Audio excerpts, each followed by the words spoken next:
Welcome back to AIM Community Spotlight, episode 3, and this time we have a raw input member, Severe Overwatch. So, tell us a bit about yourself. Hello everyone. I'm SevereOW, Soldier Aimer, Tracker, Champ 5. Congrats, by the way. Goats. Thank you. COD Sniper, part-time. I always found that to be like a really interesting mix of like COD sniper and aimer because most of your time these days is in Overwatch, right? Hmm. I started off as a COD Sniper back in 2011. Or actually, hold on. 2011. 2016 is when I started sniping. But the game MW3 is what I started sniping on, and I got that back in 2011. I was playing the campaign, and I was like, this is a hard game. I stopped playing it, and then I came back to it. Like I was like, I gotta beat this first mission. It was the first mission. I remember it How'd you go vividly. full through the first mission? Were you on veteran? I think I was on regular, Oh and no. Just I was a on rig. PS3. So you got the game in like 2011, and then you got into sniping on the same game in 2016. Yeah, like summer 2016. What got you back to it? When I was playing it, I was started seeing like a bunch of snipers and stuff. I'm like, oh, they're kind of quick. Shout out to Herzia. He was just going off, and I was trash at the time, but they still let me in their little team. Like my inspirations, their names was Bears, Saven, and Saver, because like the people that were sniping, they had like really good console aim. It was more like they were going for clips rather than like a competitive environment. It was really fun. And then I just started sniping for years until about like 2019. I got a PC and I started playing CS:GO. Nice. Why didn't you go to console COD or PC COD? So I did do that too, but I think that was like more summer 2020. I think that's when I found out about plutonium. Yeah, summer 2020. That's when it came out, and then that's what I wanted to play because there was like I like the old gen more than the new gen. Yeah, and you Yeah. can't play them on PC like at all anymore, can you? They're all like you can get RCE'd like ratted. Yeah. Especially Black Ops 3. They're just really bad. I don't even know why the servers are still up or whatever. But Plus, sniping on the new cards just sucks. Like, it just does not feel as good as the older ones. Doesn't feel as just fluid. not as fast. Yeah. What do you think of sniping in BO7? So it became more fun. Like once you have the attachments, you can kind of pop shot, which is like when you aim in halfway. But I wish the bolt was like a little quicker. But they're gonna have like other snipers. I don't doubt that there'll probably be like one sniper that's like good because in Black Ops 6, I don't even know why it's not nerfed. The SVD, Mm-hmm. that was ridiculous. And I put out a few videos. And people were so mad because I think like I don't know who it was, Phase Scope, somebody put a little tutorial out on it and then it was like, oh man, you just had to put a video out on this class. Now everybody's gonna be using this sniper and running around with it. And they did. I know someone who farmed a little with that gun. SVD and the SX were just busted, especially if you ran the iron sight. The SX? Is that what is that? It's like the repeater gun. It's like a better SVD. They released like What? season 4 or something, Better? season 5. Well, you didn't use it, Severe? No, I don't think so. It is one of the most ridiculous snipers I have Yeah. used in any. It's like an assault rifle, but it one-shots people. Yeah. Oh my goodness. Yeah, but that sniper was crazy. It was kind of annoying being on the receiving end sometimes, but oh yeah, I played against Riley. That's how I found Riley actually. It said TTV in her name. And it said Riley CS, and I saw the kill feed popping off a little bit. I'm like, so I went to her Twitch, and I was like, yeah, Yeah. you're an aimer, aren't you? I was like, you play Kovacs and stuff. He's like, yeah, how you know? I was like, I just knew. And then I was like, yeah, I'm VT Nova. I was like, Wait, I think she told me about this. Mhm. yeah, season 4 Nova. So that was Uh, uh se- that was a while ago then, because I think I yeah, it remember was a Riley minute. telling me. Yeah, it was a minute ago. She's like, wow, we got a VT Nova running around here. Uh, And you trying to put it on uh, the SVD, I think. yeah, I was like, I tweeted, I added both Miss Colors I remember that, yeah. and Riley, cause there's not a lot of aimer snipers. Yeah. And that's why I started playing Kovacs a lot. Because again, Bears Envy, like the team Envy, he was on controller, but still like the aim that he had was crazy. And it was like an inspiration for what I do today. And so I always wanted to like bring good aim to like sniping and I wanted to see everyone else do it. So that's why I need to see you guys Yeah, I go respect crazy. that. It's cool. Did you play much Counter Strike? I only had about 700 hours, and like 400 to 500 of it was aimbots. Oh, I remember this guy. His name was I think it was Yamu. Oh yeah. Yeah, no, I remember we played like a lot of the really speed clicking kind of scenarios, like 1.6T, Mm. Tile Frenzy. Yeah, and he had like the world record on the timer challenge thing. I forgot what it was called. It was so long ago. And I was like, damn, he's fast as hell. And he's playing like 30 CM. I know the video you mean. That's really funny. He had Yeah, like a and he header got like a phone with a, million like a views. crazy looking claw grip. Yeah, yeah. And that was like my inspiration. I would like, hop on every day just to try to beat that. And that was my form of aim training. Did you ever beat it? No, I think wasn't it like 28 seconds or something? And then I got to I'm like gonna look this up now. Hang on. 30. I think a lot of people beat it after that, but it was for its time. It was really fast. You can look that up too. Really, man, that was my shit. I was like, what's your secret? What do you do? And it's like, 31 was his score. oh, 31. I think I got like close, maybe 33. I think he said he played like 8 hours a day or something. I'm not 100% sure on that, but That is crazy. it was like 6, 7 years ago. Wow. On that note, actually, how much do you play? Like average day for you? How much time do you put in? Just and everything. Yeah, like FPS overall, aim training, Overwatch, whatever else. Depends on the day, but I say it's like a full free day. It's probably gonna be around like 6 to 10 hours. But if it's like a day working, I got other stuff to do, it's probably gonna be like 4 to 5, That makes four to sense, six. honestly. Either way, that's pretty grindy That's numbers. insane, yeah. Yeah. I couldn't do that. I just try to like fit in like Props. I try to fit in a lot of different things like the stuff you gotta take care of and working out, calisthenics, eating, like everything. Do you think that has actually made a difference to your mechanics? Because I've talked to so far Matty and Clover have both like gotten into calisthenics and they have said it helped them like so much for like focus, mental Yeah. clarity, like aim training kind of like they've seen like a score boost, you know? Have you seen that too? Taking care of yourself is extremely undervalued. I feel like taking care of your physical health. Like I'm literally taking courses to become a personal trainer, right? So Oh, it's you want to awesome. do That's cool. and a certified nutritionist. Good. It not only feels good for yourself, but you become stronger like every day, and it's like a form of discipline too. It's a mental thing. So, and I started doing like the skills and stuff. So like the flag, the muscle up, back lever. Can you do a muscle up? Like one. I did like 3 in a row, but I had to put a lot of swing into it. That's still pretty impressive. Thank you, thank you. And I remember when I hit it. So the thing with calisthenics versus weightlifting, real quick, is that when you finally hit that move, you're like, I finally fucking did it. Oh my God. Oh, it was like a Saturday in a gym and nobody was there. And when I finally hit it, I said it like 40 times in a row. I was like, I told myself I was gonna do this shit and I did it. It's a different form of like accomplishment. So it definitely helps your mental. And as far as like the scores go, I don't think I like immediately went back into Kovacs, but still with the grinding and stuff, that's another form of progression. Like when you hit the score, Hmm. it'll have like a good mental boost for you. So like taking care of your physical health will can't really have a think of like a direct correlation, but maybe like you're stronger, you're a little bit faster. There's a lot of people that say, "Oh, I can't go to the gym," or I'm like, you could just start on the ground right now. I mean, it's kind of hard to find something to pull on, maybe like a table, like go under a table, do some rows or something, but literally like calisthenics is something that changed my life. And I was like, I actually love this shit. Like, I found something different from gaming that I really, really like. So I was like, I'm gonna create a second channel for calisthenics and then do a little That's face so reveal one cool. day. Oh yeah. Anyway, back to FPSs. First of all, why CS?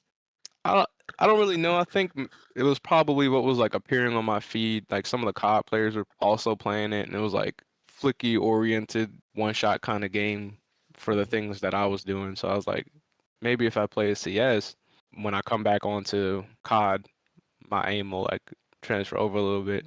And it did. Like I used to Interesting. use 110 CM on CS:GO. I had a big ass desk, big ass mouse pad. It was a glorious triple XL, double XL, something like I that. had that one too. Mouse pad, yeah. I think I had the XM1R at the time, Nice. I had one and of these as well. yeah, Way I back. actually just used it yesterday. And I was like, oh, this mouse feels a little weird, but What do you use now? Just the G Pro Super Light, not the 2, the first one, and the OP1 8K, and then Nice. sometimes the Limbs do Atlantis. But I have this weird thing with like the OP1. It feels a little flicky sometimes, like less smooth than. I use stock skates on all my mice. I don't like purchase any other skates, How come? and I just never really like looked into it. It was like something. I think I first heard about it from Maddie, like about skates. I was like, people are going this far for this shit. This is a little too nerdy for me. I'll never purchase a skate. We But better not show him our skate collection. Yeah. Then we better keep that one private. yeah, nah. We I have was like, like, I'll probably do it one day. how many do you reckon we have? Thank you. Probably like 800 or Yeah, something I was gonna say stupid. 700 or something. Damn. At first, I thought it was like super expensive for such a little change that only lasted 3 months. But people told me they were like $15, $20, and Yeah, it that's may so last you cheap. like 5 months, but at the same time, Mm. it's like only $15. And You can get a pack of 100 for $15. That'll last you what? an eternity.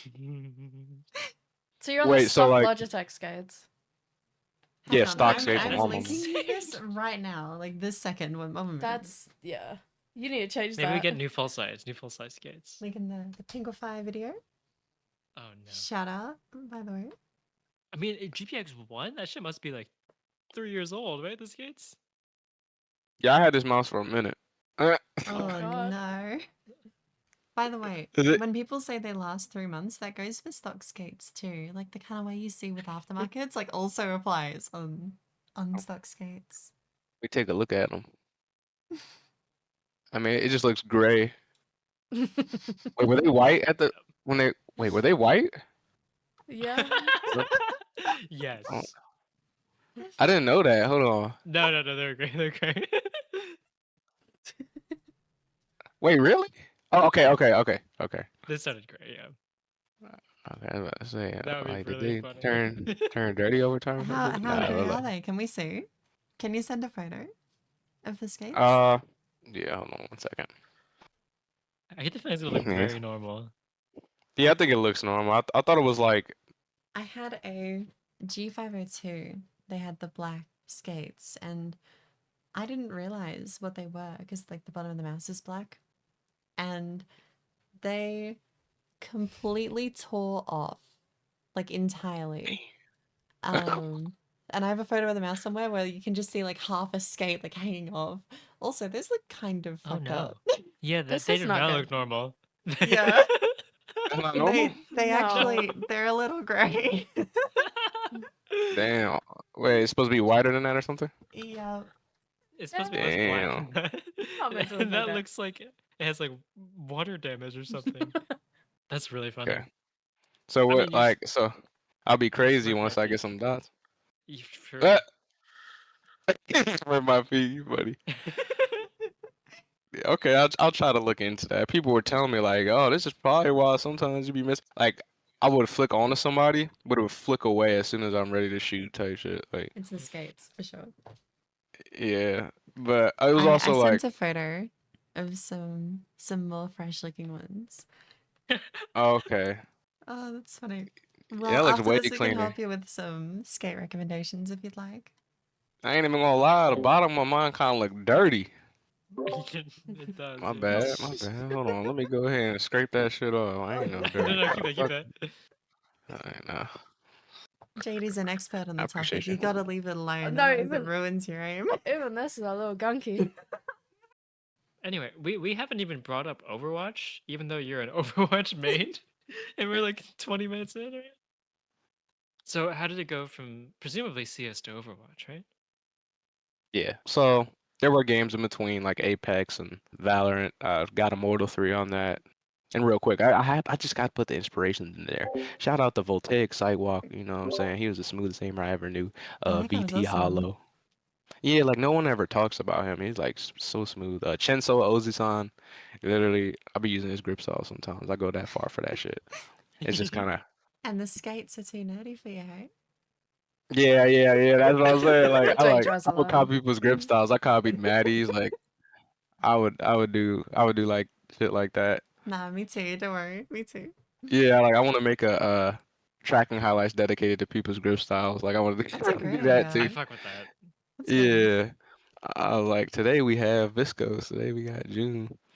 Well, mine And changes every like 3 weeks, so I don't know how mm, it's gonna go. You gotta race me. Like, can you make the video before I change my grip? yeah, maybe like I can't even I tried yours actually. I can't even bend my fingers like that. I don't know how you do it. I'll show you Like actually. it looks like you double jointed it. Hang on. Oh, Yeah, I you can't had? do it either. I've tried it before. It was awful. Yeah, your fingers alright? Uh, not really. I sent a photo. You can kind of see like it bends. Yeah, yeah, I don't know if I got that finger anatomy. But so Apex is really when I started like finding out about reactive tracking and just tracking aim in general and started getting interested in it. So everyone kind of had the same clips, but you can slightly tell whose aim was like better. And everybody had these reactive tracking clips with anti-mirror. I really liked seeing those clips because everybody had their own way of doing it. I was like, damn, this is crazy. So I'm like, how do I improve my reactive? What do I look for? Like, what do I look to do? I was also aim training, but I also wanted to play Overwatch at the very end of Overwatch 1, like 2022, something like that. And I was playing it like a little bit every now and then. And then I think like when Overwatch 2 came in around like season 3 or something, that's when I really liked it. I was like, yeah, I'm gonna grind this game, see what I can where I can get. And then like within 400, 500 hours, I got GM for the first time. And I was like, yeah. And then I ran all the way downstairs. I was like, Mom, I got GM. Oh, that's cute. When I got champion, I did the same thing. And then like the reason I use soldier is the same as everyone else. That was like the hero that all the good aimers play. Like some of them play tracer, but the one clips are just a little bit harder, and that's what I enjoyed. Yeah, I mean, for me, Soldier was like really easy to get into. As someone who had never Mm, played Overwatch, like he is a kid that I can understand, even if I have no idea what the fuck is going on with anyone else, you know? hmm I know what I do and that's important. Whereas like Tracer, I don't really know what I do.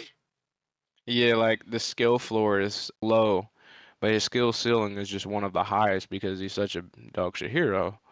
But recently, he's actually like a little bit better, at least in 6v6. Like you actually have some solo player agency in 6v6. That's why I play it because it's more fun for me.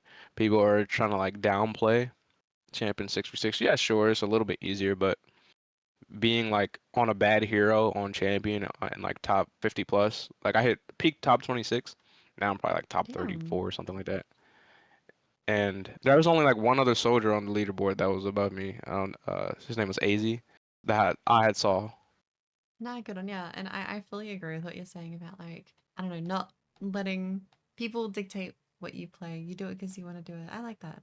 It's a good hmm mentality. And like I have like some kind of slightly risky methods, right? So playing Quake, like y'all know about the community. Everybody know about the community. Mm-hmm. Um, but I do like some of the players aim that come from there, because like a lot of us will probably have like somewhat similar reactive tracking to them, but our movement is just a little bit worse. So if we just learn a little bit, like be willing to learn, then can be like an overall good player, good mechanical player. So I'll try to learn from the ones that aren't too crazy, like in the head, get some documents on Dodge or like some playlist from them. And a lot of them play aim trainers too, but some of them like hate us. And so when I come out with these videos and stuff, like you'll get a lot of people like, "Oh, get out of here! Oh, you're bad." But I find it fun, and I'm gonna keep uploading my progressional highlights because that's what I've always done. It's always been progress. I never claim to be the best, or I don't create a video that's I wait like 6 to 8 months to come out with the best clips ever. No, like I actually just upload what I have for that time, and it's my progress. It's for me to look back on. It's not just for everybody else. It's also for me, like seeing how far I've come. Yeah, I respect that. I Mm. love that kind of thing for sure. And I made the best of, 2020X videos for that same reason. And it's actually so cool now to like get to watch those videos like back to back and see that growth. So I don't know, the same thing on a shorter time scale would also be really, really cool. Totally get why you do that. And I like that approach a lot more. I think it's a lot more, I don't know if honest is the word, but it means I get more videos to watch. So, I'll take it. Thank you, thank you. Yeah, and I like watching yours too. Like That's the thing Yeah. is like with good players, right? Stop unlisting y'all videos and deleting them, please, because bro, I actually love like I like watching that shit, and I think some of them like have a mentality where like, oh, it's not good enough for it. Like, Hmm. oh, I don't know what they're gonna think. Oh, no, like just upload that shit and Yeah. just leave it, bro, because like there are still people that look up to you and like admire that skill. So there's a lot of players that no one knows about that are insane, and if they just put themselves out there, they would be known and Mm. respected. Sure, like not everybody's going for that though, but I would like for them at least to keep the videos up. You know what I'm saying? I like to watch that. Yeah, all the good players stop on listening y'all shit. Very true. Yeah. Hmm. I'm actually curious for your thoughts on aim training as a whole. Like, how much do you think it's actually helped your aim? So I think it's helped a lot. I don't think I've really heard many people say this. Every time I hit a new rank, like when I went from like master to GM to Nova, I noticed like an instant jump in my aim. GM it took a little bit, but then Nova it was like instant. It was weird. It's crazy how people say that you stop noticing it after like Jade or Master. Because like, no, you don't. Mm-mm. I felt exactly what you're talking about all the way up. It doesn't end. Yeah. Oh, especially with my reactive, right? Like that was like the main thing I noticed. Like, damn, Yeah. when I hit GM and I started looking at like my Apex clip, that's when I could finally start doing the anti-mirror reactive clips. Like as soon as I hit GM, that's when I finally had enough mouse control to be able to do it consistently. And I was like, oh, I did it. Somebody's moving left and right. It's kind of like a little dance. Like the way it looks is like Mm, it's something about it that's just like, oh, I like that shit. yeah, Like I like that too. whenever you just track it perfectly. Because I think, like again, I think it's the hardest form of aim. I think reactive tracking is the hardest form of aim. And you guys know Rid, by the way. Yeah. I I do. think he said that in one of his course He videos, did. Yeah. and I actually believe that because they say it's like a mix of everything, kind of, or a mix of most scenarios. And I really admire like the people who could be good at that, especially instant acceleration versus the gradual acceleration. They say gradual can be harder to track because like let's say with instant acceleration, you know exactly how much you have to speed match when you flick back onto the target, whereas like gradual you have to like track the speed that's gradually accelerating. You know, y'all see what I'm saying? I do, yeah. I have thought of it as different skills, but I guess if I were to say like, I don't know, I think control tracking with, gradual acceleration, you need to be a lot better at speed matching and reading. And then instant excel is also pretty reading heavy, but like those snaps back to the target are way more important there, like being Mm. accurate on those. But I agree that like reading the acceleration, tracking the variable speed is like so tough. It's why I think Clover is the best tracker and of all time.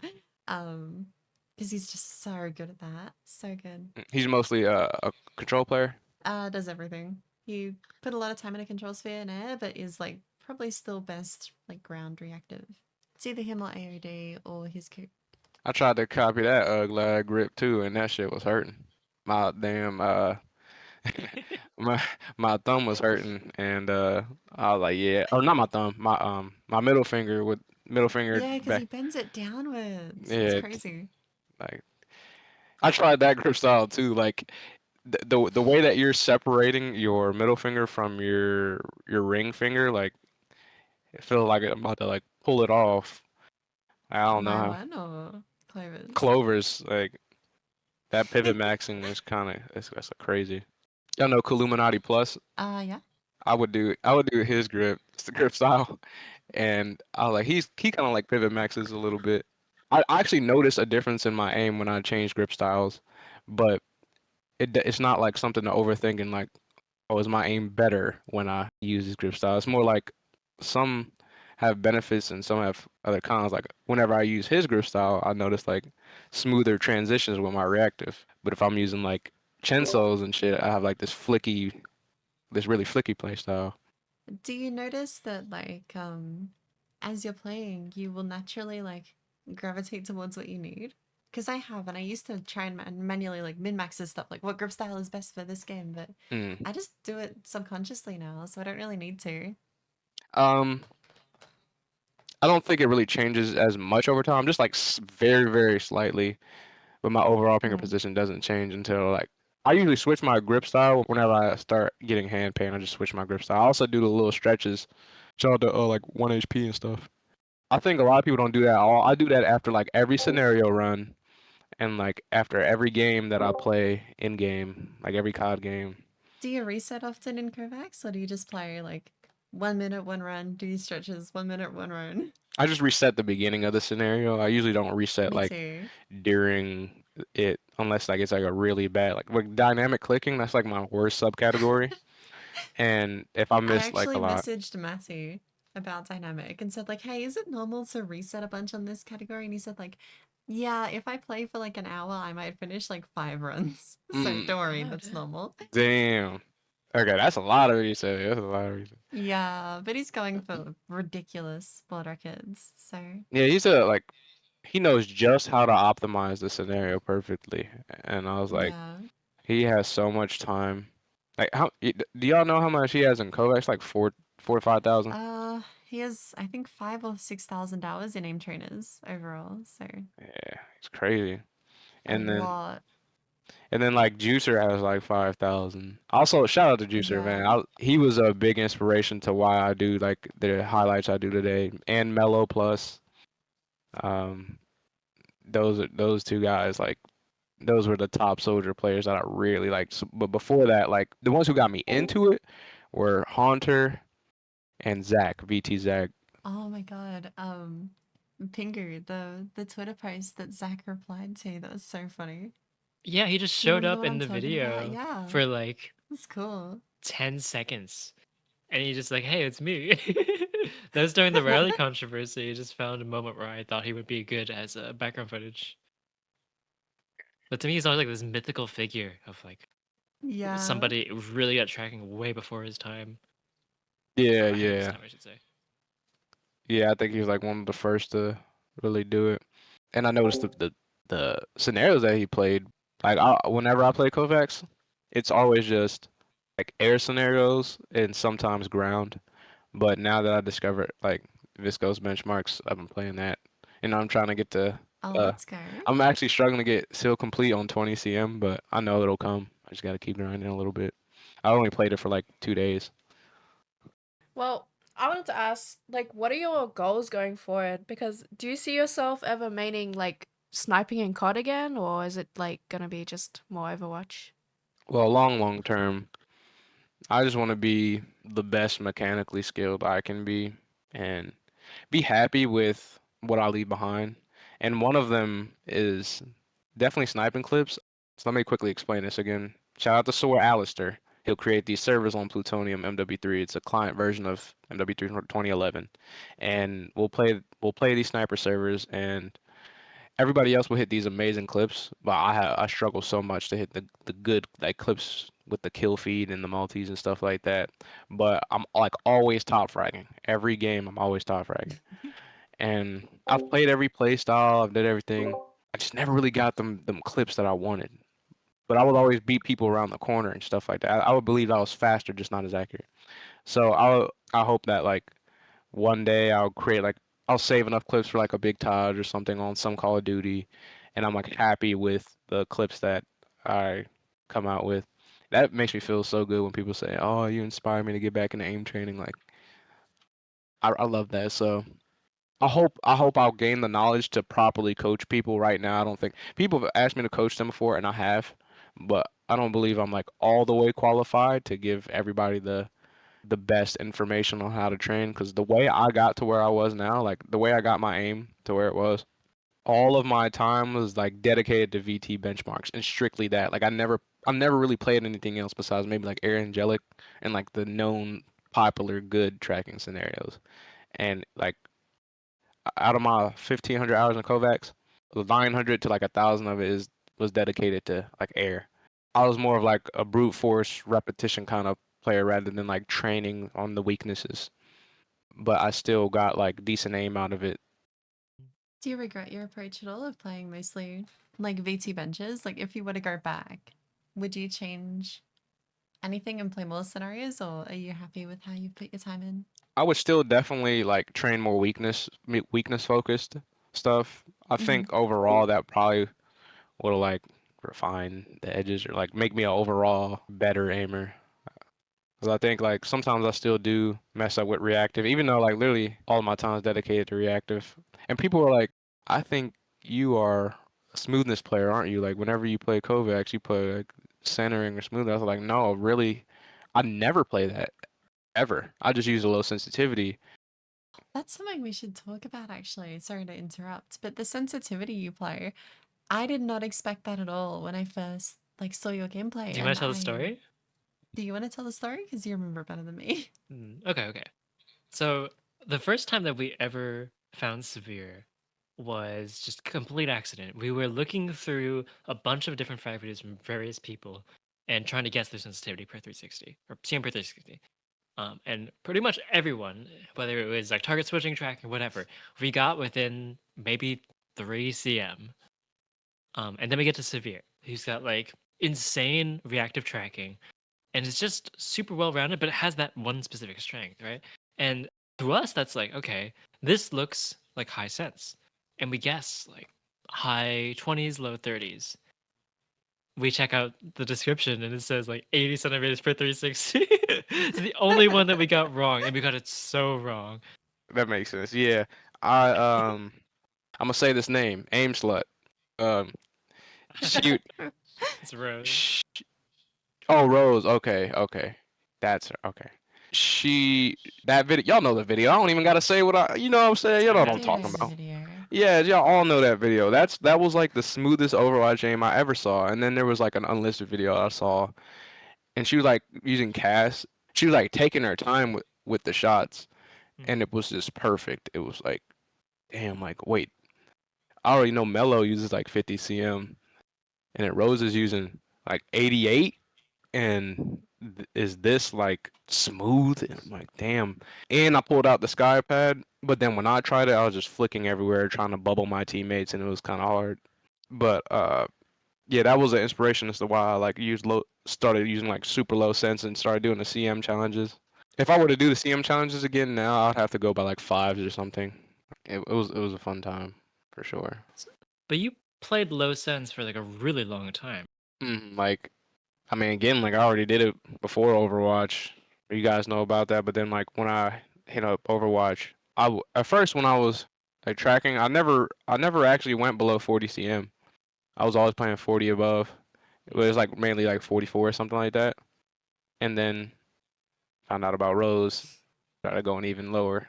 But then finding out about the Quake players and stuff like that, I went super high. So now I'm at 20, and I start like tensing a little bit more. Like shout out to Surf, shout out to RA Surf. He taught me about lateral tension, like kind of like squeezing your mouse with your fingers, but not too hard.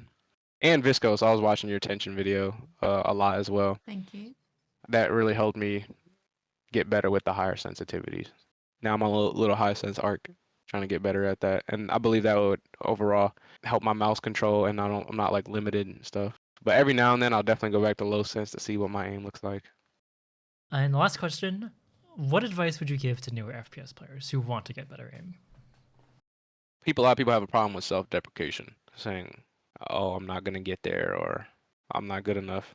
Everything that you do in your life starts in your head. Most of the time, you are in your position because of you. A lot of the time, you make your own decisions. So the more and more that you put yourself down, you will probably be down. And the more and more that you bring yourself up and you be happy and you enjoy the journey, you're gonna, you're gonna like it. You're gonna like what you're doing. There's this quote that I used to say. I said this a year ago. Shout out to Framework Plus, bro. Also, that's my brother, man. I love him, bro. Shout out to Framework. Um, I would say when you go into something and you think negatively, you're gonna fail. So when I say this, do not allow yourself to fart because you're gonna shit. Every time you fart, you will shit afterwards. Extremely true. Y'all ever think Inspirational. about that? Thank you. Y'all ever think I about feel like that? that's like a broken clock kind of situation. Like not But every time.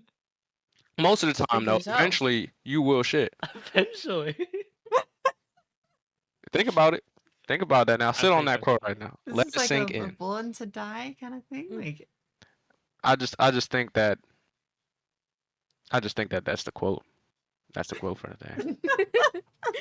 And I've always Well, said it like thank you. because it literally it makes sense because if you think about it, literally every time, like yesterday I was having this problem where I'm like, damn man, like every death I was on Black Ops, I was down, I was like, man, I'm I doing thought that was ass. gonna go somewhere very Yeah. different. What kind of problem? I'm just saying like I was doing bad. I was like, like my mood wasn't as great. But then like I was talking to somebody like, man, just talk to chat, man. Just let it be. Just keep playing, just keep talking. And then I wasn't thinking about the game as much and I was like started having more of a positive outlook. And then I started hitting my shots again. The way started thinking was differently and then I started performing differently. 'Cause most of the time when you tilt or you rage, you will perform worse over time. Yeah, absolutely. I found the same thing, especially in COD. So there's no tilting and raging, and there will be no self-deprecating either, like the sadness and thinking like, oh, I'm not good enough or anything. You have to learn. Everybody has to learn to bring themselves up. Everything starts in your head. Everything starts in your head. Like not even just gaming, everything. Like you think it's not that big of a deal, but even the slightest bit of it will bring you down. So I started thinking the thoughts, and then I started saying the thoughts. And then the more time you put in, it takes time to still, but the more time that you put in it, like affirmations, you're just like saying it verbally, like you actually have to say it. The more that you're gonna put in the action, and you're gonna actually feel positive. Yeah. But yeah, don't fart. You going shit. Anyway, Telling you. might have to end things here. I need to use the bathroom. Oh god, you've been fun. Why you been thinking negatively? Oh my goodness. I was playing. No, thank you though. Thank you. Before we end off, is there anything you want Yeah, to plug? it's a good Like, message. where can we follow you, support you? Oh yeah, twitch.tv severe_OW. I already know the deal. You know what I'm saying? Go ahead and check out the YouTube SevereOW. And my Twitter. Oh, my TikTok. I got 10 followers. Help me. Let's So- go. Okay. Go. 10 follower goat. No, yeah. TikTok is just everything is the same thing. SevereOW or it might have an underscore. I think that's it then. Thank you for being here. Thank you. Yeah, thanks very much. Thank you guys. Nice to chat to you. Good seeing y'all. Hello, welcome back to the AIM Community Spotlight, and today we have KayaAims. Hello. So the first time that I met you, I think I got a follow notification of you. I'm like, that was a familiar profile picture. So I went to your page. I saw you were a peripheral photographer, and like respect to the craft, but that's not really what I'm into the niche for, right? Yeah. So I was like, oh, that's cool, and I kind of went around my day. Then a few days later, I was in the market for a control glass pad, and Infinity Mice is a company that I have a lot of respect for. So I'm like, okay, maybe the Torah is good because it's like supposedly slow as shit. So I found your review. I'm Understatement. like, that name is familiar. Watch the review, and then we get to the point of the review where you have like some CSDM gameplay with the pad. I'm like, what the hell? This person's crazy. So anyway, I follow back. We have a conversations, and then I realized that you have like the biggest glass pad collection on the planet. I wouldn't say all that. I do have a tad for you. Really? Do you think there's people who have more than you? Oh, I know for a fact there's at least like Oh. a handful that have more than me. But I'm up there. I would say maybe top 10. How many do you have? I think we're about to hit 60 with the addition of 2 Skypad 2.0s. 2? You bought both? Okay, of them? well, I bought one and then the other person like popped up and it was with box and then I felt bad for canceling on the first, so I just had to buy both. Okay, I get that. Because the first one was on Facebook Marketplace and I would have felt bad if I just canceled the deal last second. Yeah, that makes sense. I guess you can always resell it, or maybe you can check for copyright. Yeah, I was thinking of rights. giving it away on Twitter actually. Oh, that's awesome. So yeah, since then you've gotten a bit more into the AIM community, right? Yeah. And I think you did the viscose benches. I have attempted them in beginner and intermediate. Let's Intermediate's go. not going so well, but it did hit still pretty fast, like the first day. and Yeah, beginner. beginner. You knocked it all out in like 3 days. I think it took 1 or 2 attempts on each one. Jesus. And yeah, we've been posting a bit more on Twitter. And I think after the review, I started going back to your other montages. And another thing that impressed me was how well rounded you were. Like you had clips in Fortnite and CS and the finals, just like everything. Even a little bit of frag punk. Yeah, when yeah, that game yeah. is slightly relevant. So I think this interview will be mostly about your peripheral stuff because you Yeah, go have for a it. lot of thoughts on peripherals, which I respect a lot. Like I can like name a mouse pad and you can tell me like what it does for your aim. And I feel like that's also a pretty rare thing for a peripheral review to be able to do. So we're going to focus on that. Oh, yeah. So the first thing I want to ask is how you got into collecting glass pads in the first place. So my first ever glass pad, I think, was a SkyPad 3.0. And I got that, I think, 2022. Mm-hmm. And it was kind of there. I mean, I didn't mind it. It was just weirdly fast for me, which I think is the experience for every person who's trying glass for the first time. It's just really fast and you really don't understand how to use it. And then I kind of found like a sense of control in a way where like I was able to stop just by like kind of thinking more about it. Like I was struggling to like understand the concept of how much you have to stop on a glass pad until like I got farther down the road, and I kind of just started to develop, I guess, kind of like a muscle memory of how to stop on a glass pad. Mm-hmm. And so I kept using that for a while, and then I felt like it wasn't enough. I don't know if that makes sense. Like it was good, but like I felt like I could have done better. So I ended up finding about Padsmith. I don't know where I found it from. I think it was just a review, like a YouTube video of the Padsmith Impress Purple. So I ended up buying that, and I was really enjoying that. And then I saw Glassworks, and I stayed up like to the dot for the Akari drop, and it dropped, and I didn't get it, and I was Oh my so God. angry. And then I saw there was the Japan one still in stock, the red ones, so I went to go buy one, and then my order got canceled, and I was so No. mad.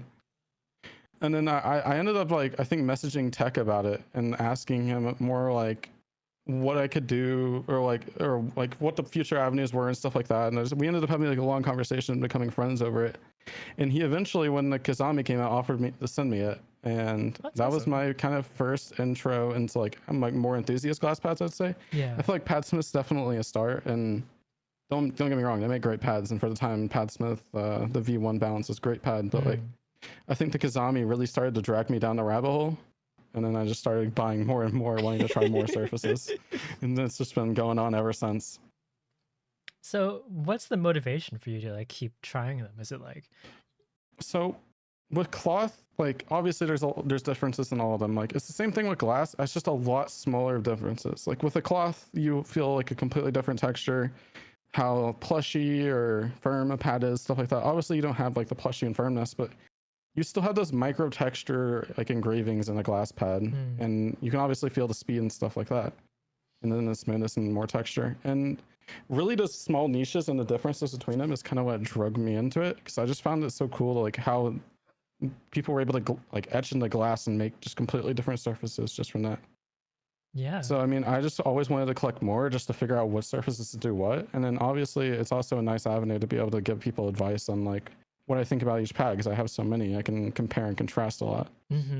So it's just been a really good avenue, not only for me just testing and enjoying different ones, because I normally only stick to a few. Like there's a bunch that just sit there and don't get touched just because like I think they're subpar to like the main Name ones I one. use. But so the subpar. Yeah. Fuck. We'll say the Wiseowl glass pad. It's like a slightly faster, cheaper version of a SkyPad 3.0. Yeah, many such cases. Like I pulled out that thing once and nah, never again. That thing stuck. I was getting like skin stick with a sleeve on. I'm like, how does that even happen? Yeah, there's one or two pads I have that like stick with sleeves, which surprised me. I didn't even know it was possible. Yeah, that's pretty much it with that. Like I would never use that. Like it just sits there in the collection for comparing. Whereas like I would use like the Zane regularly, and it's something that I enjoy using a lot. I think you being so good, knowing what pads do for your aim, and having this huge collection is like an insane position to be in to give advice. And that leads me to the question of what do you want to do with that knowledge? Like, do you have the inclination to make more reviews? Because you have a few. I have the inclination to a standpoint of like, I only want to do reviews on stuff that I actually believe like is the next generation, or I believe that deserves it. Like I was really tempted to do one on Zane, but like I had already done one on the Phantom, and I feel like they're very similar, where it's hard to do like separate reviews for them. For real, yeah. Like I feel like Zane does take like slightly, like it takes Phantom slightly better. Like in my experience, I just prefer it. But like I don't think I have enough like room to talk about it where it's going to be like a 10-minute video of a review because they're just so similar. Mhm. And there's a lot of pads like that. It's really hard to like branch out reviews of glass pads because they're so similar. Obviously, if we look a year back, like it's completely different. Like it's a completely different ball game of how glass pads are, in my opinion. Like from skin stick to thickness to speed, like it's a completely different thing. But like Agreed.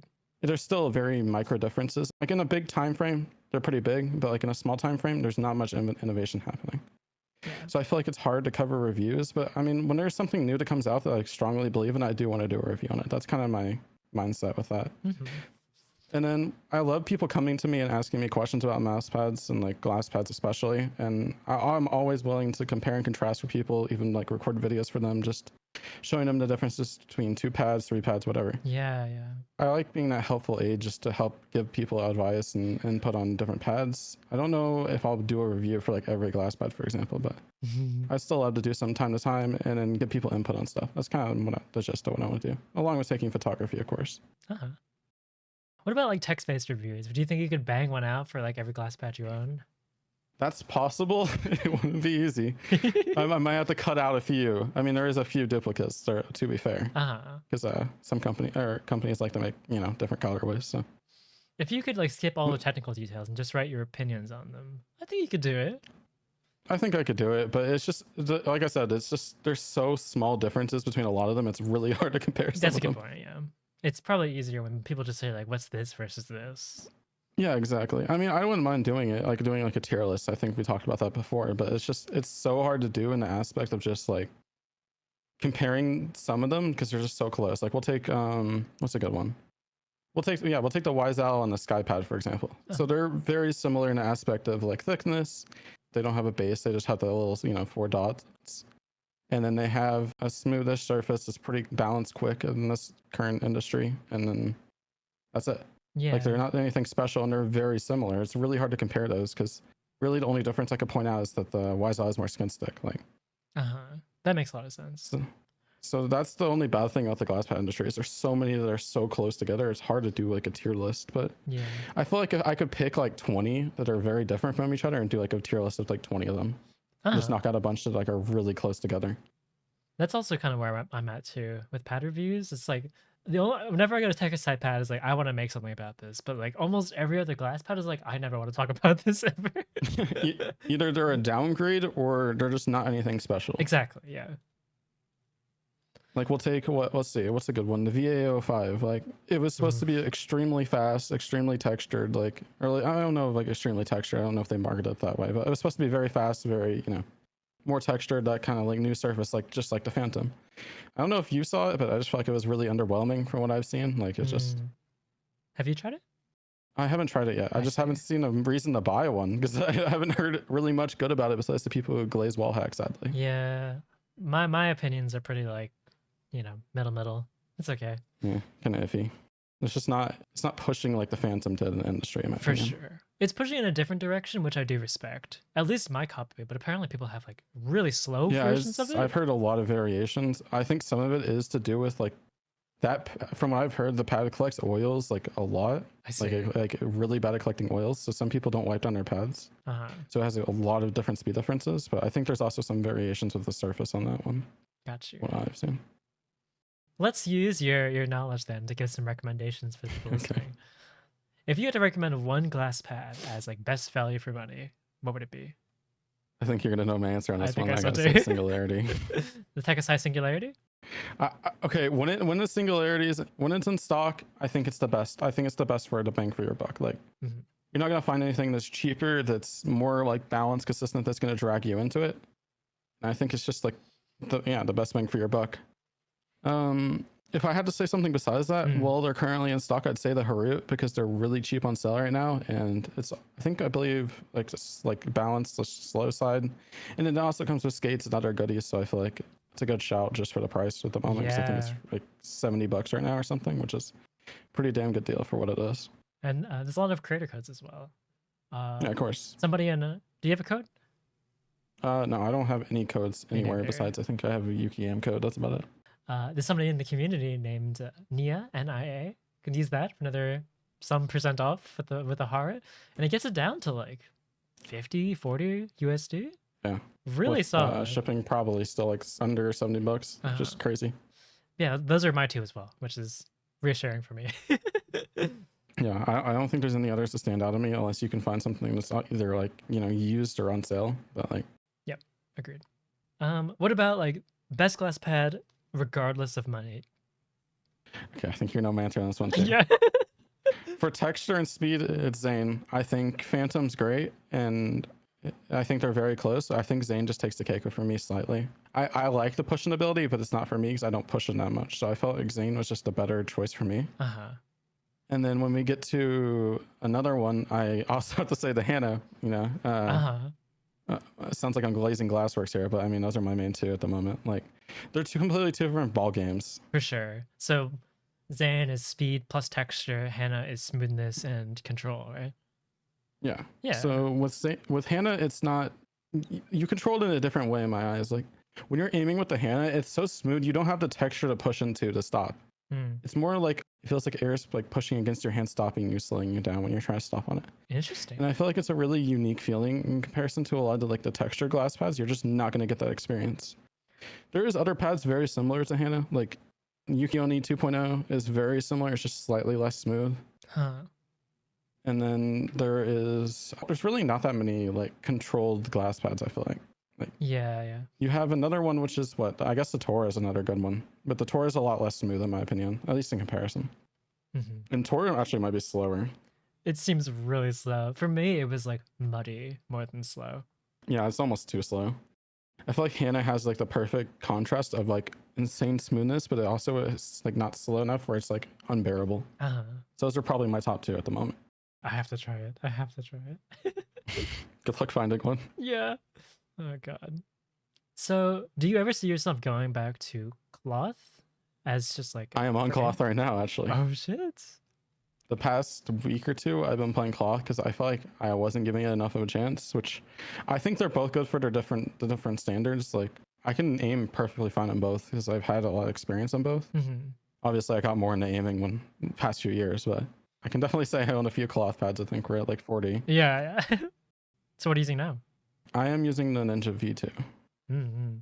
It's the one I've been sticking on the most, which obviously the release version will be a bit better, at least a little bit different, and I'm very excited for it, and I hope everyone gets to try it eventually one day, because I think this is my favorite cloth pad I've ever experienced in my life, honestly. That's cool.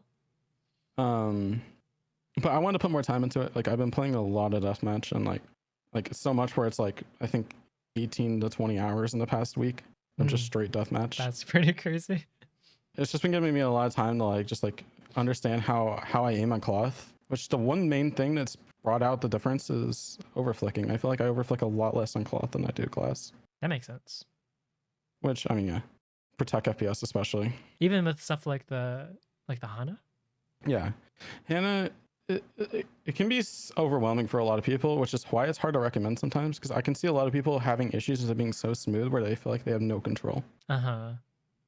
Which, like, we'll take Zane, like, it has so much texture that you can kind of get that grit and, like, feel your stopping power more and feel it under the skates, whereas Hannah's so smooth, it's, like I said, a completely different feeling with, like, air pushing against your hand. Yeah. Whereas pretty much there's no cloth like that. Like you experienced, like, some of this really smooth glass. Like, there's just no cloth that compares to it. It's, For sure. cloth, you still feel just a little bit of texture, whereas glass that's really smooth, it just feels like, I guess, air. I don't know. It's like buttery. It's like, yeah, I will say buttery. For sure.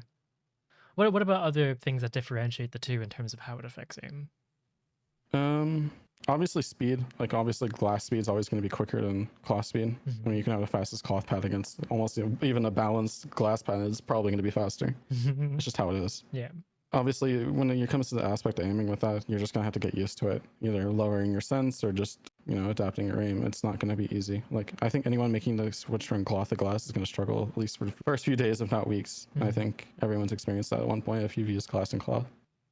Another one that's really big that I feel like isn't talked about enough unless you like have a glass pad and like have experienced it is skateware. That's the worst thing about glass. Yeah. I love glass, but skateware is the most annoying thing. Like cloth, you're good to use same skates for like months on end. You don't notice the difference. And you go to glass, you will say the Ultra Glide RS, you use it for 4 days, it's immediately scratching and annoying the hell out of you. It's the most annoying thing. And it drives me insane because like it won't feel that bad like when you're using the skates. It won't feel that bad in the fucking glass, but when you're using like no headphones and you hear it, the scratching noise is the most irritating thing ever, and it distracts you from playing almost, and it drives me insane. Which there is some skates that are way better at that, but like you're always gonna have to change skates on glass way quicker. For sure. Which luckily with dots, they're not the most expensive thing in the world, especially if you go like Ultra Glide RS. How much is it for like 100? It's like $8. Yeah. And that'll last you months. Like it's not the biggest deal in the world. And I experienced with the wall hack ones. I got the UFE ones, not the PTFE. Mm-hmm. And they're very slow, like extremely slow.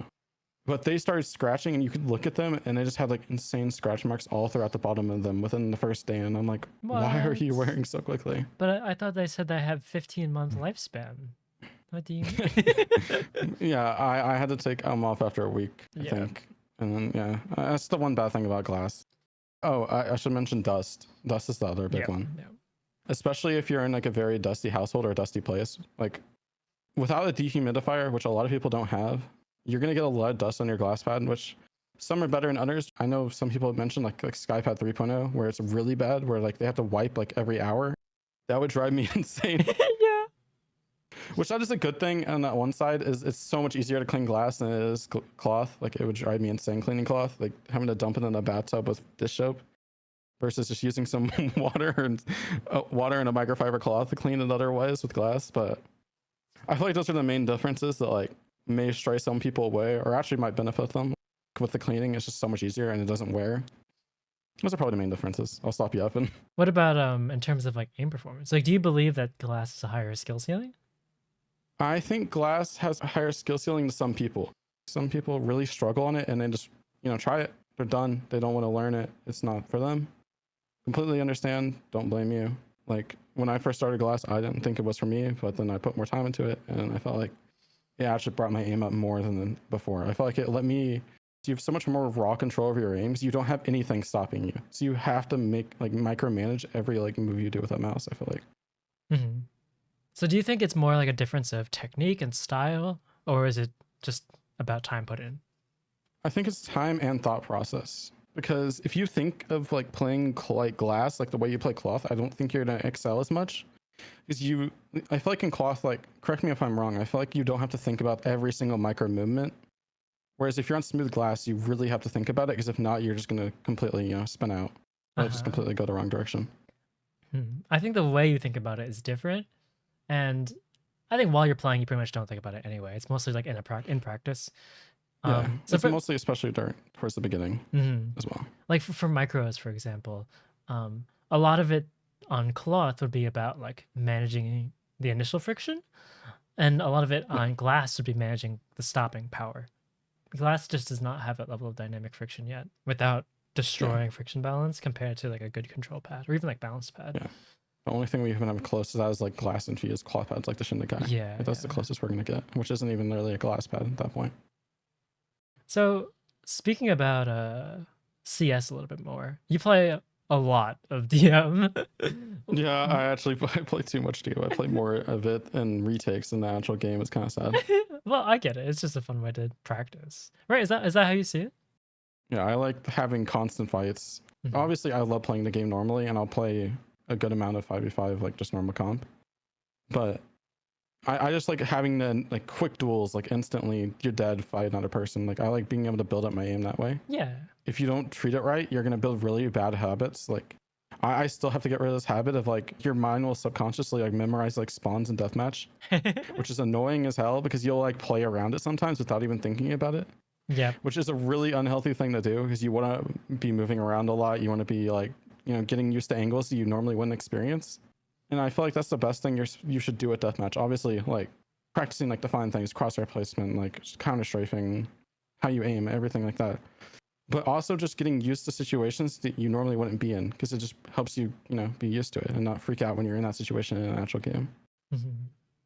So you have like the most kills in DM. Like, what exactly is your grind? Well, okay, so I don't really pay attention to leaderboards anymore as much as I used to. I used to like care about it, but like the ranking system for warm servers, which is the deathmatch server I play on, is just not great. I see. Even though I've continuously complained about it. I think I am like top 6 all time on deathmatch, just like points wise, because I have points for each month. Is points just like kills or is it KD? Points is like it's based off KD. So like for instance, like let's say you get a kill, you gain 4 points, right? But then sometimes you'll die to someone who's brand new in the lobby, and you'll lose -12. So Oh my sometimes you have to God. like drop 3 kills. Yeah, it's awful. Like we'll say That's like I'm top of crazy. the leaderboards, right? Towards the end of the month, and then there's a new person that joins. I have like 60,000 points. We'll say some new person joins.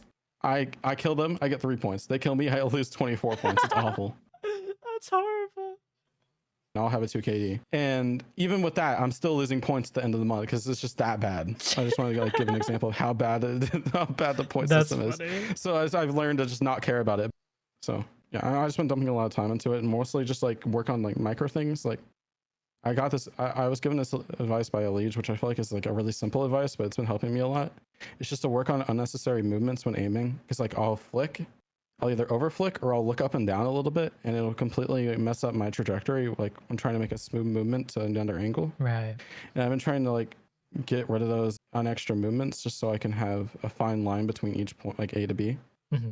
That's the thing I've been working on, like the niche the most. And then me and you obviously also talked about like me working on like my micros, just like accuracy. Right. Like when I'm tapping heads, like make sure I'm accurate on that first shot. Like that's the main thing I've been struggling on. And so now I'm kind of getting into Kovacs and trying like a micro playlist just to try to improve that. Mm-hmm. Sorry, I kind of went off topic, but No, that's good. What do you think is a bigger motivator for you to keep playing FPSs? Like the aim skill and general mechanics or the peripherals these days? it's a mix of peripherals and aiming. Like I really enjoy like just trying to get better, even if it's slowly over time. Like I'll see maybe a 1% difference in like we'll say a month, for example. Just seeing that difference makes me so happy just to know that I've improved that slight bit, and it just drives me to go more. I have to find like a balance. I constantly get burnt out of games if I put too much time in. So it's like I've been trying to find this balance of not playing too much where like it burns me out, but also playing enough where like I'm still seeing an improvement. And then the other thing is obviously peripherals. I love to test different mouse pads, different mice, but with like glass and cloth, I love to like try different pads all the time, different skates, just experiment with it and see how it improves or changes my aim. Mm-hmm.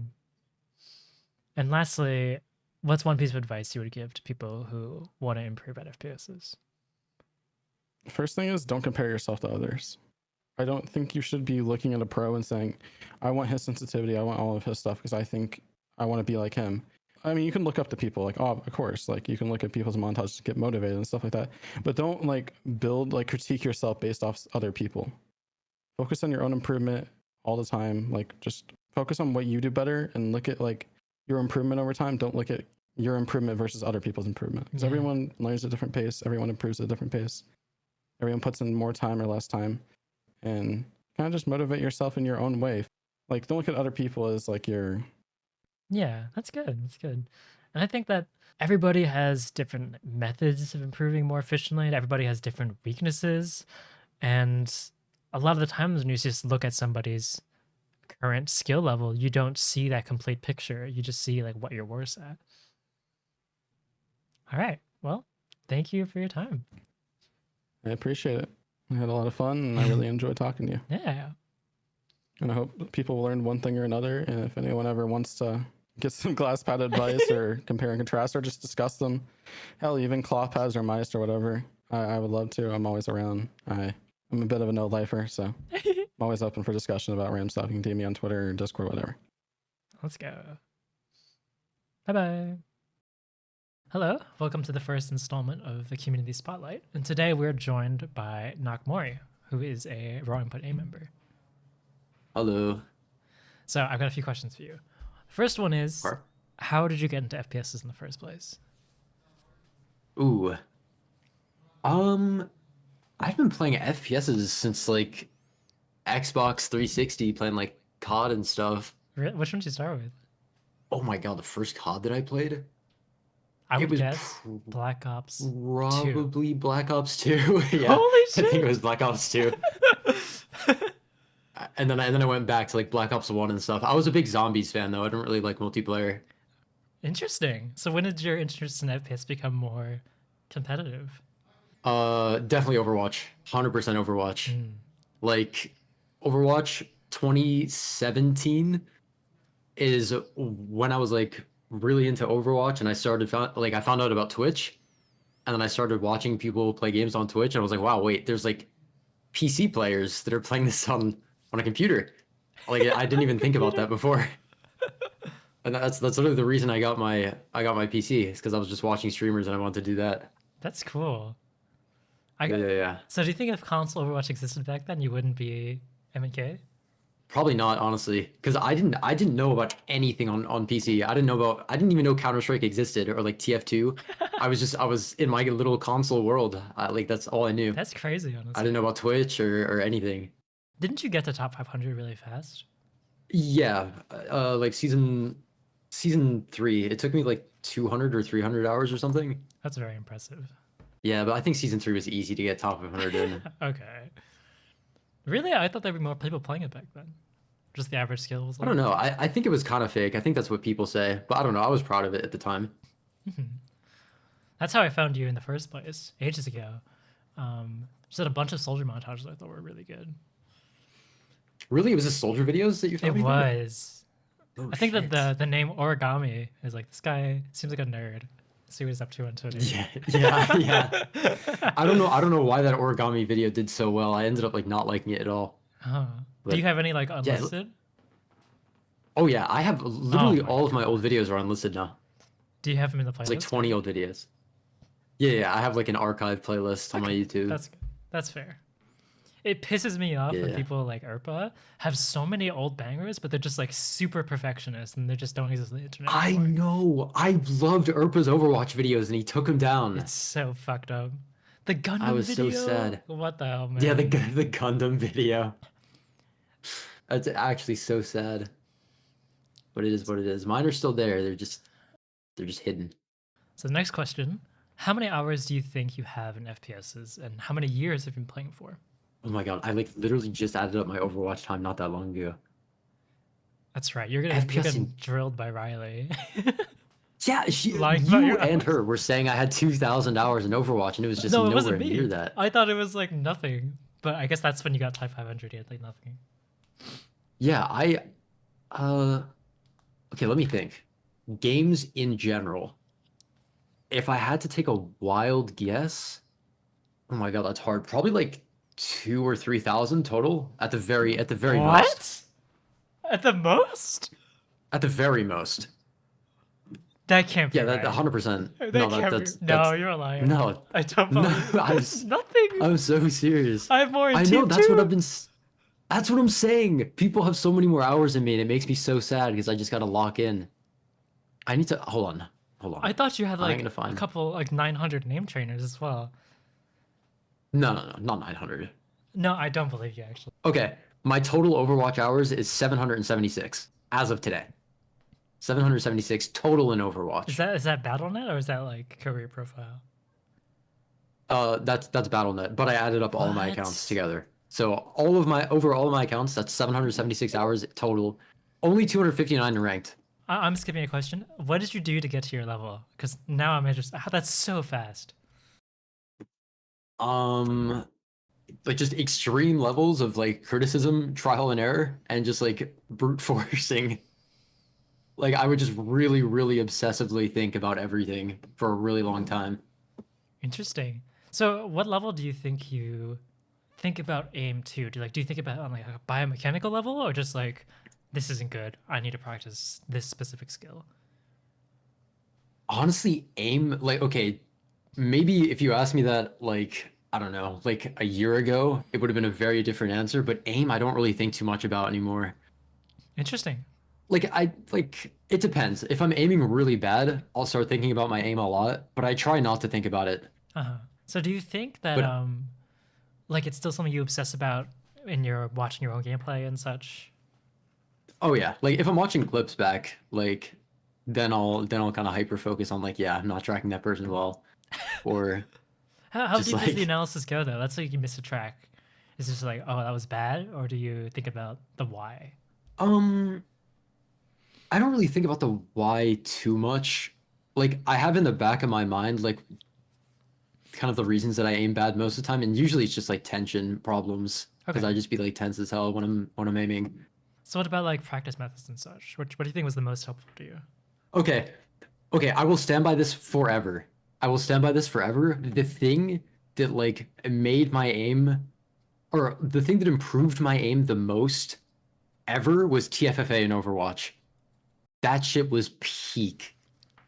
Yeah, try hard free for all. Wait, we got to set up a server again. It was so much fun. I would play that. That's where like I think I have more hours in Overwatch custom games than anything else because I just spent so much time in TFFA every single day. I would play That that. makes sense to me. Yeah. Like it's how I practice like all my mechanics: Widow, Cass, Ash, Tracer, pulse bombs, stuff like that. Like that was super useful for me. Now these days I would say it's LG. I think LG has helped me a lot. Mm-hmm. Kovacs. Eh, What do you think? eh. How impactful do you think it was? I've said this forever. I've always said this. If I could take all of my Kovacs hours out and put them into a game of my choice, oh my god, I would do it instantly. I don't know. I struggle to think that it didn't help at all, though.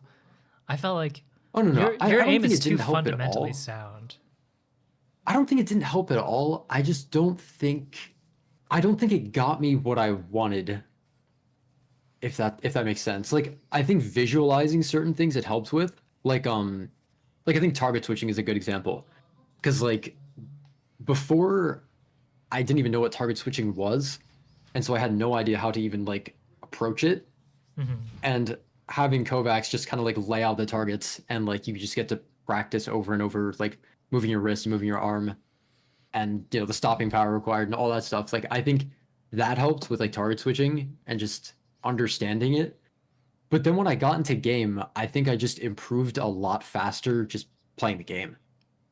Like Do you think that was just because you playing. already had that mechanical foundation? It was more about translating the skill. I'm just curious for like potential ways that aim training would not be helpful for you, because like it's possible that it was the way you thought about the tool. It's possible like it's the distribution of hours. Trying to think. I feel like yeah, maybe having the fundamentals did help of just like learning it.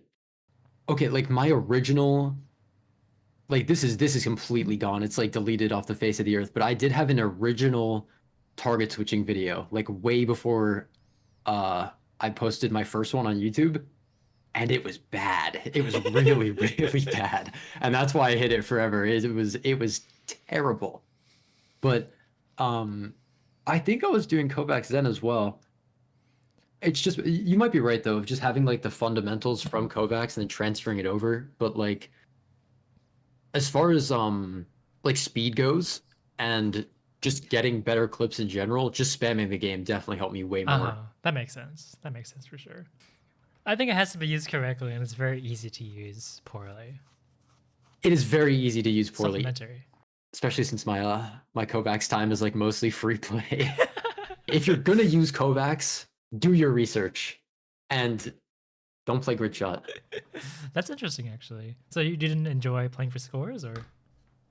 No, well, I guess in like 2023, I tried playing for scores, and I don't really know what my rank was. I think I was like when I first started, I had a few masters scores, I think, but I don't really remember that well. But I do remember being like super frustrated that I couldn't get high scores, and it would just make me like genuinely sad and upset. And so that's when I just stopped playing for scores completely, and I would just do like free play or like training stuff. All my scores are wiped now. There's like nothing left for me on Kovacs. Oh, you're making me think about TFA though. I feel like we could bring that back, right? Can't be that hard. God, Voltaic tried. I think Voltaic hosts EU lobbies. I don't know if it's active, but I never really see it that much. I see. It's so much fun though. It's just Overwatch like It's weird. I was talking about this before, but I always thought it was weird that like, okay, TF2 has MGE, right? Where like you can go Yeah. into any MGE lobby, there's always people there. Overwatch, there's so many custom games, but there's no like mechanics practice custom lobbies that anybody is ever in. Like it's always for fun stuff. Or Tracer 1v1s. I love doing Tracer 1v1s, but nobody's ever running those lobbies. I see. And I think it's also because Blizzard kind of messed up the system because they're evil. You know, you have to be endorsement level 3 to host a lobby. What? Yes, you have to be endorsement level 3. So these days, what do you think your goals are as an FPS player? Definitely just want to like climb rank right now. Like Deadlock, just climb higher, do scrims in Deadlock and like face it and stuff. Interesting. So like you're really committed to this game. Oh yeah, I'm locked into Deadlock. I want to make a team. I want to make a little team going, but I need You want to make a I need team. You don't want people. to join one. I mean, I'll join one if I have to, but like I feel like making a team with friends would be so much more fun. Yeah. It doesn't have to be like a super serious thing, just to like scrim against other teams. Like we'd probably lose, but I think it would be fun. Same thing with Overwatch. I want to climb rank in Overwatch and just like get back into the ranked grind. Along with streaming, of course. Along with streaming. But yeah, Deadlock is like my thing now. Sad to see. If you had to Whoa, what do you whoa. What do you mean sad to see? Okay, If you had to Deadlock describe- is the next up. Really? I hope not. Okay, next question. Next question. If you had to describe like what a perfect FPS game would be to you, what would it be? Please don't say Deadlock. Perfect. Okay, well, Deadlock isn't first person, so I can't say Deadlock. A perfect FPS game? Oh my god, wait, that's a hard question. It would be something close to Overwatch, but not as evil. Yeah. So like Gundam Evolution is what you're saying. Okay, I don't know about Gundam Evolution. What? either. Did you play Gundam it? was good, but like all the targets were so big. and Something in fat between, to shoot maybe. at. Yeah, something in between. More mechanics driven. Like basically a more mechanical Overwatch where there's not so many gimmick heroes like Hanzo just shooting fucking logs at me. What? Just like yeah, it would probably be very close to Overwatch. Maybe with oh my god, can you imagine Overwatch with like cool movement? That's what I was I feel thinking. like that'd be kind of crazy. Like source movement Overwatch. Holy fuck. That's kind of where I'm at with the midpoint between Gundam and Overwatch, because like Gundam had some movement finesse and some tech. Maybe Apex is too much, but like something. Yeah, Apex gets a little goofy sometimes, I feel like. like I'll be shooting someone and they just start doing like Mach 10 B hops at me, and I just like I don't know, that feels like too much. But yeah, like a more mechanical, less gimmicky Overwatch. Like imagine if every character in Overwatch was like an aim character in some way, shape, or form. That would be pretty sick, yeah. Like I've been asking this forever. Like I want the Blizzard gods to give me a tracking support. Like imagine Soldier but a support character. Yeah. Like that'd or be have to really cool. track people to heal them. Like ooh. What about that'd be Juno so and cool. Alari? Juno, I mean Juno's like a burst fire. Yeah. And it's like it's super hard to miss. And Alari just has this fat beam that like depletes in like a second. It's like a super mercy heal. So it's like it's kind of different. Like I just imagine like an actual soldier gun with like recoil that just Imagine shoots the like healing switching. darts. Like you go Yeah, from that's what I'm shooting your saying. teammate to shooting the enemies. Yeah. Back. That'd be so cool. Like that would be so sick. But instead we have like Kiriko. Like it just makes me sad. Me too. But yeah, that would be like ideal FPS. Overwatch, source movement, more aim. Yeah. That would be epic. I respect that. And the last question: what advice would you give to newer FPS players who want to get better aim? The newer players, I'm trying to think. You know, okay. I think this is a really good thing. Do not get super locked in on your peripherals. They don't matter that much. They can help a little bit, but like what I try to think of is like, am I aiming good because of my mouse and mouse pad, or do I just have good aim? Like it's in my arm, it's in my arm, it's in my hand, it's in my brain, right? Like I feel like I got like super obsessed when I was newer over what I was using because I would just like I just felt like I was using something different, I would have played better. And now I'm Right. playing on my table. Oh my Like, god. definitely don't obsess over that. Pretty much just any external factor, you don't want to be thinking about it as a source of error. It's just not useful. Yeah. Compared to like blaming yourself. Exactly. I think it's better hit the top rank in the game that you want to play first. Once you're super high elo, then you can start being like, okay, now let me min max of like, what can I use? What might make me a little bit better? Because before then, it's just like you might just kind of throw yourself off and just get into the loophole of peripherals. Unless you just enjoy peripherals, then yeah, do your thing. It can be a hobby as well, but if you know, Yeah. aim improvement is your goal, it's something that should be entirely secondary. It's a tool to, you know, help your skill express itself, but the skill has to be created first for it to be expressed. Exactly. Don't be like me. And like you have like the worst PC on the planet, and like, you Okay. almost... Whoa. My PC is pretty good. how much frame rate are you getting in Deadlock with the potato config? Deadlock is just poorly optimized. Was It's it sub 60? Okay, sub 60 is 54? okay. Sub 60 is only in team fights. Okay, but Overwatch, you see my Overwatch FPS 300. Okay, that game, it's like God's gift to optimization. I don't understand how they do it. That is true. It's that custom engine that they made. Beautiful. That's maybe like one of the last few good remaining parts of Overwatch, actually. Definitely like watch other players a lot, but don't get super upset at yourself if you can't do what they can do. Because no matter what, it's just going to be time. A lot of it is it's just time. The more you play, the better you'll get. Gotta accept the process. Gotta enjoy the process. And definitely focus practice. Don't autopilot ever. That's so bad. Like you could put 3,000 hours into a game, but if it's 3,000 hours of autopilot and not active focus practice, you're still going to be bad. Yep. Probably like 100 hours of really determined and thoughtful practice is better than 1,000 hours of like just terrible practice, not thinking at all. That's very good. So that is super important. Probably the most important thing ever. I agree, for sure. The tool matters so much less than like whether or not you're thinking about what you're doing while using it.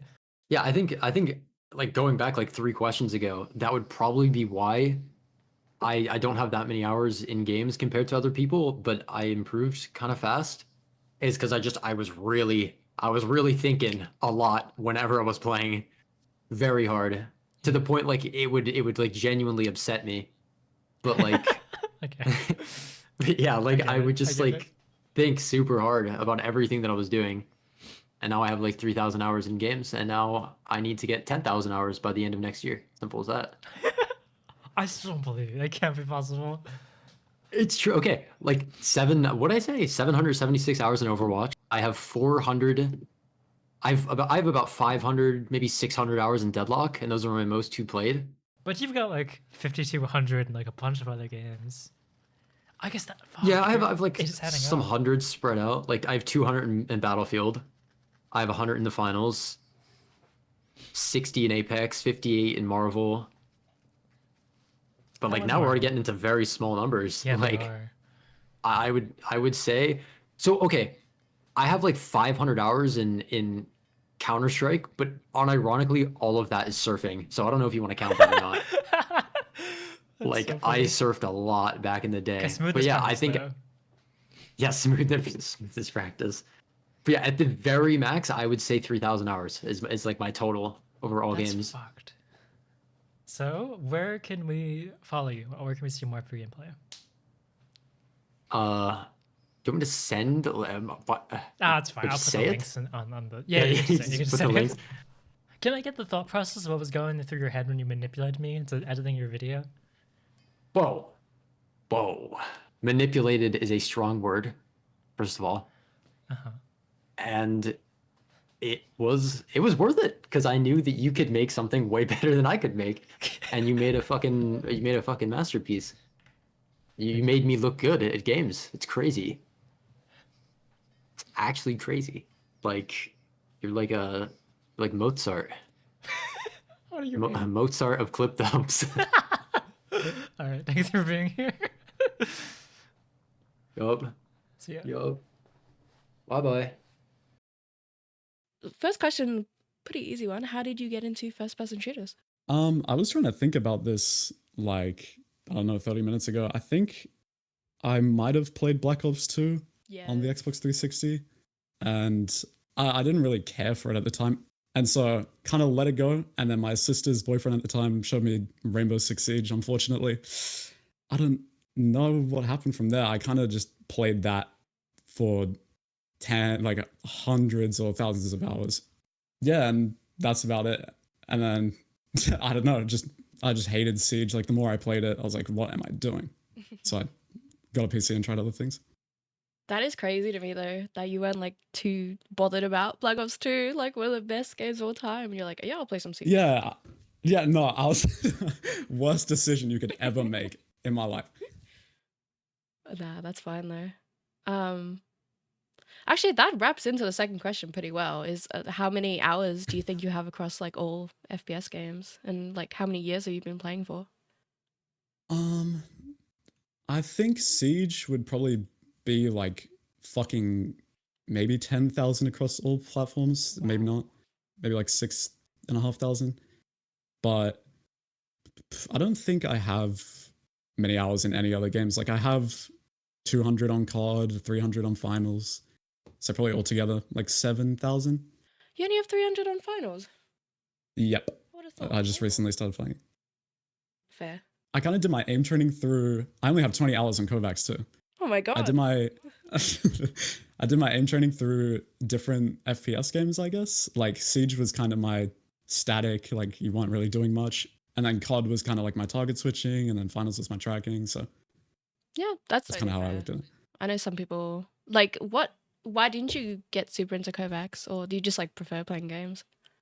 I literally found out about Kovacs like this year in I think April or something. Oh yeah.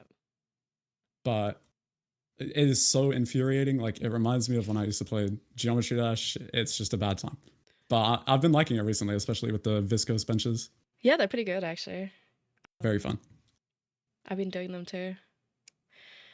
I mean, that's totally fair though.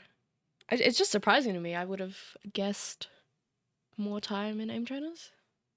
You seem pretty Yeah, sharp. that's fair. Thank you. I would go back and take out all of my hours in Siege. That did nothing for my aim. Really?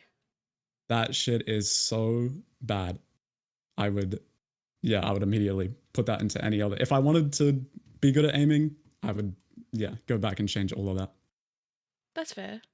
I know. Did you have PlayStation? I had it on PS4. I don't remember why I got it. But I remember I like loaded into a match. I was controlling some little like robot like rolling around. I had no idea what I was The drone. doing.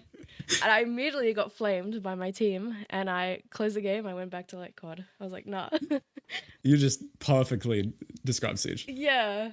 I was too like nervous to talk, but I'm just thinking in my head like this is my first game, and I'm already getting like yelled at. I don't know what I'm doing. But I have watched some gameplay of it and stuff. I know a little bit about it. It does not look like the type of game I'd like. Yeah. It's very slow. I think the SMGs aim slower than the LMGs in COD or something like that. God. Yeah, it's That's horrible. cursed. Very bad game. Anyway. Yeah. I mean, not for me. I'm sure any Rainbow Six players listening, I'm sure it's fine. Yeah, the next question, what drives you to keep playing? And I want to add on to that. You're doing like, you're trying to get #1 in OCE for TDM in the finals, right? Yeah, I've been slacking, but I was #1 for about 32 hours until Battle Gunner. This guy named Battle Gunner, he plays like every fucking hour of the day. He's hard to beat. But yeah, I've been trying. Don't tell me he's in that clan, that B-Nuts clan. No. Oh my god. You can't let them beat you. Bunnies was talking about it. He hates them. They're good players, but oh my god, like if you go up against them solo, it's like you're just done for. Yeah. What motivates me? I guess just looking back at like my old montages and stuff like that, like I used to make Siege montages, and just seeing my mechanics develop and the putting in the practice to improve, I think it's really motivating to see just the improvement over however many games, however many hours. Yeah, no, I get that. It's I was actually looking at my old clips the other day. I was like trying to sort through my hard drive, and I realized like you don't realize it at the time until you go back and look at old like gameplay. You don't realize how much you improve. Yeah, exactly. And I think I used to play I used to play on a criminally low sense, like I think it was 49 centimeters per 360 on everything. Really? I used to play it on COD, I used to play it on finals, and I just saw like everyone in the aim community. I'm like, what the fuck am I doing? So I literally doubled it. I think it's now 23 centimeters per 360 Oh, so you went in like most games. the complete opposite. Now you're like speedy. Yeah. I love it so much more. It used to hurt my arm to play, Yeah. but I guess that motivates me too. Trying to learn like a completely different sense to what I've been used to for like the last 5 years. Yeah, actually, I've done the same in just in COD, but it's Yeah. it's actually really good to be good on different senses, I think. But yeah, I think that's a good answer. The next question is, what did you do to get to your level? That is, But I don't even know how I would answer that. Yeah, I suppose you already answered that, eh? I guess be homeschooled, literally just play games 24/7. Have no life. I didn't even do anything special. Like I literally just kept playing the games, Yeah. and it kind of, I guess, transferred into everything else I did. And that's all you need to do. Just Exactly. practice, just play. I guess to add on to that, like if you're completely tunnel visioned into improving and like, I guess playing Kovacs like 80% of your day and not the games you enjoy, you can literally like just get up to any level by playing whatever you want. It's just about the time, and there's people with like thousands of more hours than you, but it's just about playing and I guess finding the inconsistencies and improving them. Yeah, exactly. And yeah, like I mean, you're proof you don't have to aim train or anything. Yeah, 20 hours going strong. I mean, that's all you need. Well, carrying on from that though, like in a year's time, where do you see yourself in terms of like your goals as a FPS player? I think I made a scheduled like tweet about almost this exact question. I think it was from January of this year, way before I'd go into aiming. And I was like, I don't know where I'll end up, but hopefully having fun and still unemployed or something. But I think, I guess just to be more well-rounded as like an FPS player, like I can definitely tell what I'm bad at, tell what I'm good at. I have big weaknesses, big strengths. Like I just want to be more rounded and confident with everything. I think I would probably still not have too many hours in Kovacs, maybe. But I don't know. Depends how Battlefield 6 and Black Ops 7, some of them look good, some of them look bad. That's all I'm gonna say. Yeah, I was gonna ask as well, actually. It's not on my questions, but I was gonna ask about like what games are you looking forward to? Battlefield 6 for sure, even though it kind of runs like shit, but that game, the beta, oh my god. I don't know if it's because it was free and I didn't have to pay like $110 for it, but that game was so fun. It's actually really good. Yeah, I had an amazing time. Did you play much of it? I think I put in maybe 30 hours. So Really? yeah, a good amount. It was, yeah, very, I don't know, very refreshing. I haven't been around for like a new FPS game. The newest FPS game I've been around for was like Black Ops 6, and that shit is not good. Oh, yeah, I'm sorry to hear that. I mean, Black Ops 7 kind of looks like to me, it looks like Black Ops 6.5. Yeah. I think they said something about like the visual recoil being reduced, and that was like a really good sign. But yeah, I'll have to see. Yeah, I mean, as someone who's been playing COD for a long time, do not trust anything they say. Wait till the game is out. And not the beta either, because they bait and switch that shit. Like, in MW2, like the newest MW2 in 2022, the movement was actually decent in the beta. And then the full game came out and they completely... And then they just killed it. Yeah. Wow. Yeah, okay, I will not be doing that. Yeah. I believe you. But, I mean, it looks alright. We'll see anyway. Are you excited for it? Yeah, because I'm so burnt out on Black Ops 6. I barely even stream it or anything anymore. Yeah, I don't know how you played it for so long.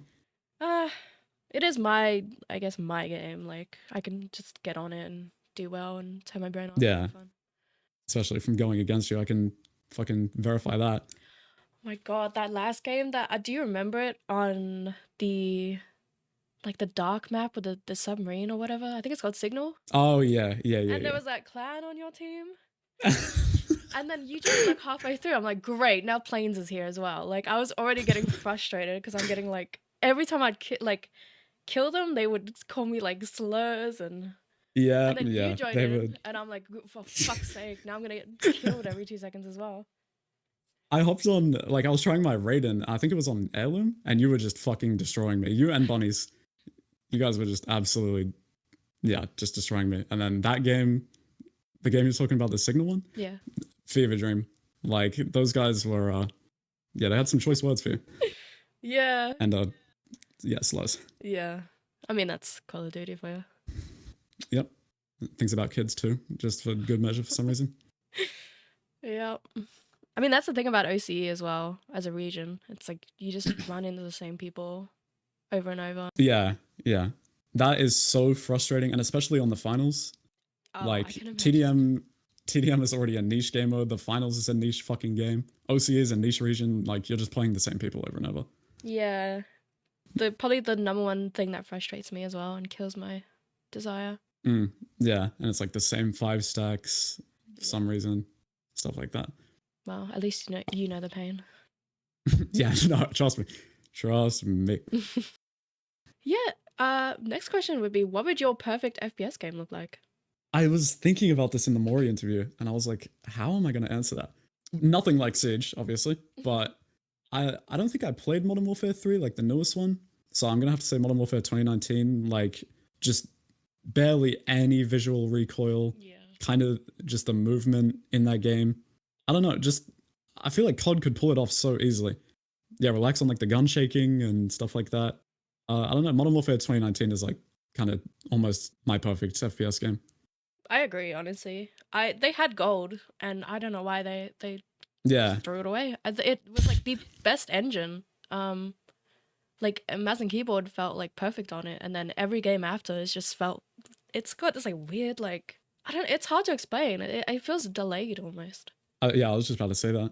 I wish I could have played. I don't think I played Modern Warfare 2019 on PC. I think I played it on Xbox. Yeah, for the most of that game's life, I was on PS4. But I played like year 2 of it because I didn't like Cold War. And that's when I learned mouse and keyboard. So. I see. But yeah, great game, great answer. Oh, the one thing never really played Ground War on it. I wish I played Ground War. What is Ground War? It's I'm like like if you've seen out of the loop. aimer clips on Twitter and stuff, they're probably in Ground War. It's like I forget how many people was in there, but it's just like it's like at least 30v30 on like Wow, really? yeah, on like parts of the Warzone map Really? closed off, so it isn't like huge. I don't know. I've never heard about that. Yeah, I mean, I remember I didn't play it at the time because I was like, this is too many people. I don't like this. Yeah. Yeah. But now looking back, I'm like, oh my God, I could have got like fucking 8 TSs in that. I can't believe I didn't know that. Yeah, that probably is where all the clips are from because they're like switching to fucking tens of thousands of people. Yeah, and it's like decent like long range clips and stuff. It's so good for that. But it's unfortunately completely dead now, I think, unless you live in like EU. Really? Even NA is like, it's just like full of cheaters. But of course, Oh. IC is like, you couldn't even Yeah, find okay. 60 TDM, so. Oh, see, that's why I just haven't even played Modern Warfare 3 recently. Yeah, that game actually, I feel like you have to play small map mosh pit, and even then, you can't play at any like crazy time. It has to be like 6 p.m. Yeah, I've noticed that on Black Ops 6 as well. I mean, this is a tangent, but I cannot. I even search for like 10 of the game modes, not even just the small map mosh pit or face off. I cannot get a game, and then it always goes to 200 ms, Yeah. and I just get the fuck off. Yeah. It's because the SPMM in that game is so disgustingly like cranked. Yeah, it's horrible. Because there is games, there's people playing. Like I'll see a bunch of people on my friends list playing, and then I just can't find a game either. So Black Ops 6. yeah, hopefully, here's fingers crossed that they'll do something about the SPMM in Black Ops 7. But Yeah, in God we trust. yeah, In Activision we don't trust, but we'll see. We will see. And yeah, last question. What advice would you give to a newer FPS player who wants to get better aim? Ooh, I don't even feel qualified to answer most of these questions.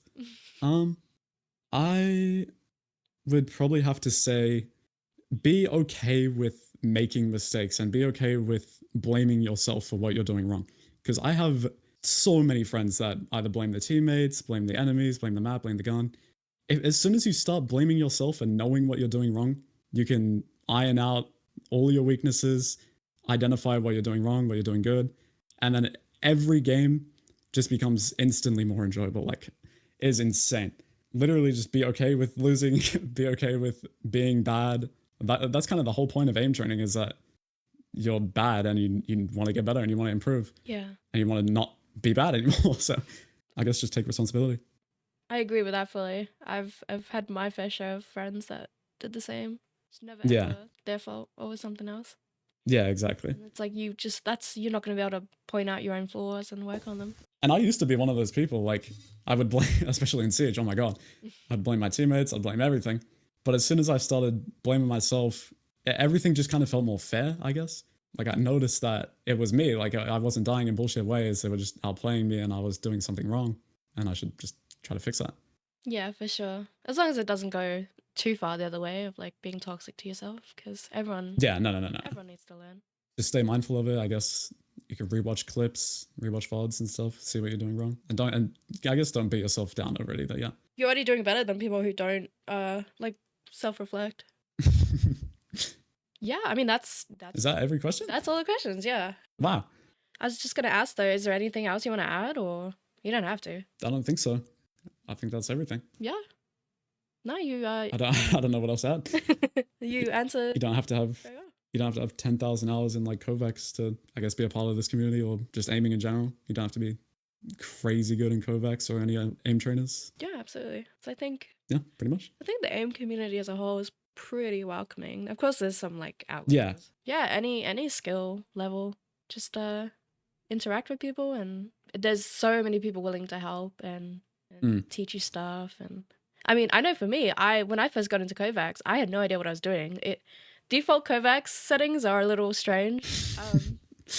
And I was like, I don't know what to do on this. I don't know what to play. And Viscos actually helped me out. And that's how I got into that. That's really cool. So yeah. I mean, However, benchmarks are very like, it's very fun to follow something, because in Kovacs before I was kind of just doing whatever. Yeah, that's cool that she helped you like that. yeah, she's very nice. And I mean, not just her, like there's heaps of people. Yeah, a bunch of other people. Especially when I started streaming, I just got showed love constantly, and I was like overwhelmed. Oh, that's sweet. Awesome.